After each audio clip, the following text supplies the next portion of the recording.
Welcome to InfoSec World 2025. We're here recording live from the Cyberist TV studio on the expo floor at Disney's Coronado Springs Resort in Orlando.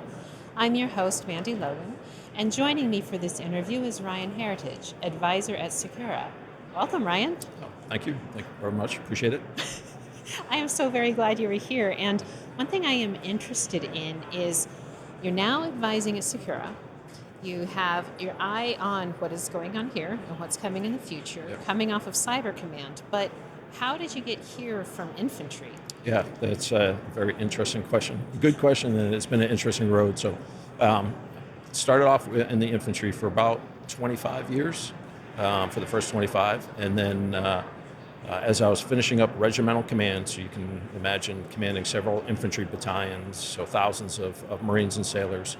I got a call one day from then Lieutenant General Stewart, who's unfortunately passed away. I had deployed with him in Iraq, and he said, I'd like you to come on up to Marine Forces Cyber Command. So it's the Marine component that supports U.S. Cyber Command. And I went up as his deputy and his chief of staff and found myself really enjoying that environment. I think taking a lot of lessons that I'd learned over the past 25 years as an infantry officer, being able to bring those into the cyber domain, and I've been there ever since. And I bounced back and forth in and out of cyber for the last probably 10 years or so. Haven't finished up, just retired, effective 1 June this summer. Congratulations. Yeah, it was great. Had a fantastic time in the Marine Corps, and my last assignment was the Director of Operations at U.S. Cyber Command.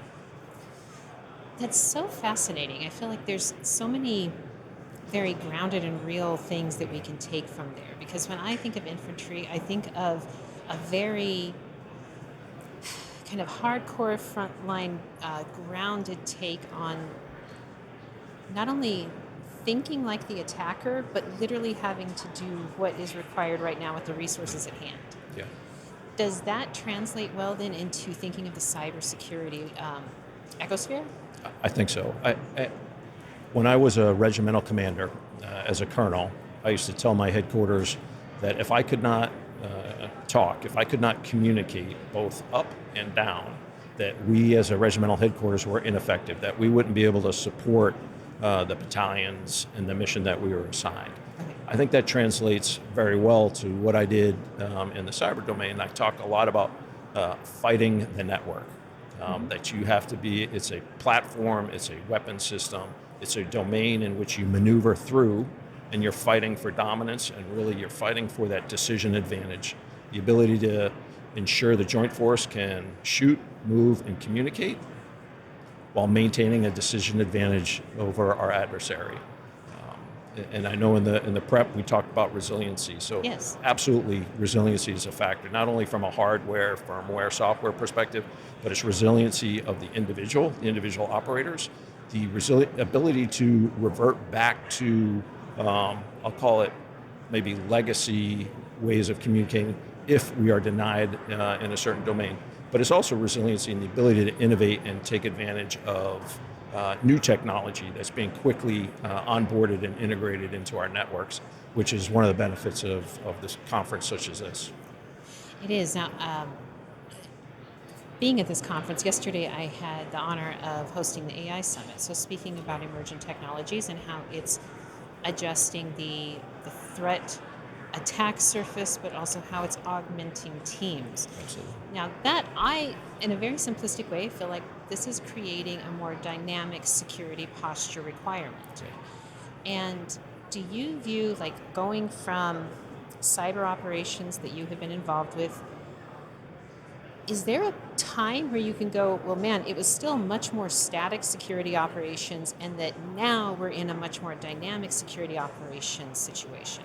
Yeah, I'd first go back and what I used to tell my Marines is, again, think of the network as a dynamic living thing, platform, and space. And then you're maneuvering through it, that the domain always changes. Right. Whether that's you're changing the domain based on the threat, or you're changing the domain based on, or your network based on new capabilities that you're connecting to that allow you to do something that you couldn't do yesterday. In terms of artificial intelligence, I I believe the attacker has the advantage still. For a variety of reasons. They just need to be lucky once. They have a different risk calculus. And for the defender, and I see the gap closing as we can leverage artificial intelligence, across our networks, but also enable the individual defenders. How does that overlap with tech debt? Yeah, so great question. We dealt considerably on how you modernize a network at the same time you're trying to replace it. And if you don't have the resources to replace it, how then are you taking on board new technology that can incorporate and still protect that legacy infrastructure or hardware, because that is a vulnerability, and trying to deny that to the adversary is a constant challenge. Now, you're here supporting Secura, and there was a recent announcement about the SCM platform. Will you speak more on that? Yeah, from a secure perspective, anything that we can do to automate across our networks, the number of processes that still remain manual will be key. That agility will help. It'll help drive speed of operations. It'll help increase the level of confidence in the data that we are passing, and it'll allow us to take those servicemen and women, and civilians, and put them on other tasks that remain unfilled or gapped. Really? Okay. This is making me think of something from the Cybersecurity Trends report that was published here at InfoSec World. And it had to do with that there was 1,600 respondents, 800 executives, and 800 were practitioners. Now, you said you view yourself as a practitioner. Yeah, I consider, yes. I still tell folks that my kids help me with my phone.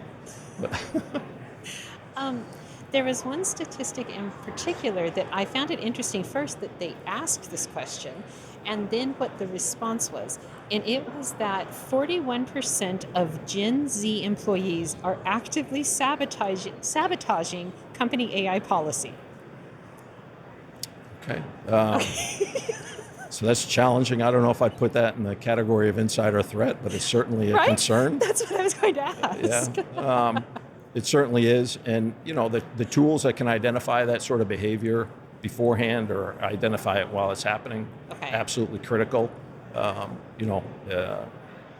Still, perhaps one of the greatest vulnerabilities is that 18 inches between the screen and the back of the chair, right, is the user. And so how are you onboarding anybody? When I think about cybersecurity, for me, end to end, it starts with not only the concept of what the network is going to look like, what the end state, what you need it to do, but it's also the hardware, it's the people, right? It's the infrastructure, a lot on the security of AI. I would say, what about the security of the energy or power that's fueling that AI? Where's the weak link along that chain? I agree, and we keep going on things that touch on now you're going to have to bear with me because we're going on my memory recall of this report from a year ago, but it was the cyber resiliency report that was provided to the White House. And regarding the state of cyber resiliency, one of the points that was near and dear to my heart was that the official recommendation was, in critical infrastructure situations, you must have people still trained on fully manual operation. Yeah, absolutely. Yeah. And I would say when I left, we were still training Marines to be able to do the same thing. And I do see that continuing. There's a new director in the Office of National Cyber Directorate, Sean Carncross, who is working on updating that national cybersecurity strategy. I'm confident that how we address critical infrastructure across the nation will be addressed. But there has to be an understanding that, and perhaps a redefinition of, when I look at critical infrastructure, obviously my focus has been on defense critical infrastructure. One, identifying all of that. If you think about how the Department of War mobilizes and moves people and equipment from their fort or base to a port or an airfield. How do they move that? And everything along that way, whether it's a railway station, it's the airport or port itself, it's power stations, all of that is, I think, could be considered defense critical infrastructure. And so whoever owns that particular piece of infrastructure, are they resourced? Are they trained accordingly to be able to provide the cybersecurity that we think is necessary based on the threat that's out there? It's such a beautifully intricate proposition, and it follows so many different paths. I'm very glad to hear about that, about the every single point, whether it's the transportation, the trucks, the power, the other parts. It all comes together. Like I think like as an industry, we get very focused on S-bombs now, or F-bombs, or other things like that. And I'm going, guys, but still, you can just kill the power over here at this transfer station, and you're kind of done the same thing. Yeah, absolutely. And I would add, talk about resiliency, and I briefly hit upon it, is people. So from the threat that we dealt with, there's a lot of threats from a cognitive perspective as well. And so if you can imagine, and you saw it, whether it's caused by a natural disaster or colonial pipeline, just the impact on the psyche when you don't have access to money, fuel, water, or there's a lack of trust in those systems. That can cause an impact on your psyche. So. It does. I'll go back to, I think it was around 2010, 2011. I lived in fantastic North County, San Diego. My office was in Escondido. And one afternoon, the power went down. So figuring at the office, the power is out, it'll come back on. Well, it didn't come back on, it didn't come back on. No, what had happened was I still don't know if I know for sure what exactly happened, but it was at like one transfer station near Yuma, Arizona, a uninitiated tech had done something wrong and took out power to over 8 million people at once. And so there were no stoplights, there were no ATM access, no fuel, you couldn't buy anything at any store. There was nothing like that. Now because I'd always driven back roads, I went over the mountains and stuff when I got home, right? I had basic provisions, but talking about that psyche component, I lived on a very nice street right at the cliff over the ocean. So it's an affluent, nice, simple area. And within 4 hours of getting home, the man who lived across the street had pulled out plywood and was boarding up his windows and had started taking down all of his external things and locked himself inside and padlocked. That was without having power for 4 hours. Yes, and so I don't want to be, somebody said, I don't want to be an alarmist, I want to be a realist. So how do you prepare? How do we as a nation prepare for those? And there's adversaries, but there's natural disasters. There's aggressive squirrels that are that are eating power lines, right? I mean, how are we resourced? And that's why I go back to having a strategy is with a clear vision, end state that's resourced. I think is really important, and I know folks are getting after that.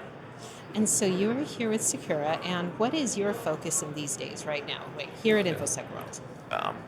Mine is really about the partnership. I think I see it in this conference again as a unique opportunity. What is and how are we taking advantage of the partnership between academia, private industry, and government at the federal, state, and local level?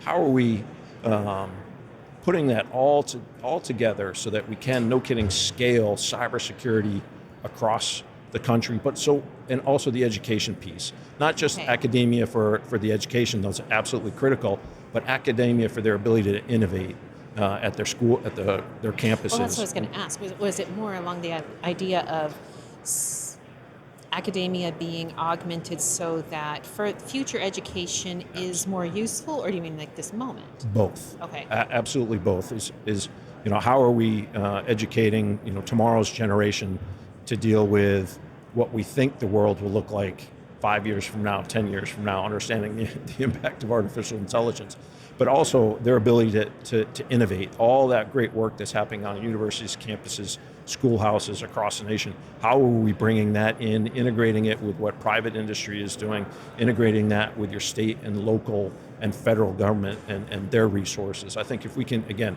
we'll go back to strategy. If we But can, that's also community. it is community. Yeah, it's local community. So you mentioned water, right? In your local town, how is your water treatment facility protected? Is that a question that's coming up during the town hall meetings? Right. Should it be? Right. Are we talking about artificial intelligence in our high schools? If not, should we? Fair. So with that, we're going to have to close our wonderful interview here. Thank you very much. I really appreciate it. Thank you, Ryan, for joining us. For all InfoSec World 2025 coverage, please visit securityweekly.com/ISW and stick around. We'll be right back.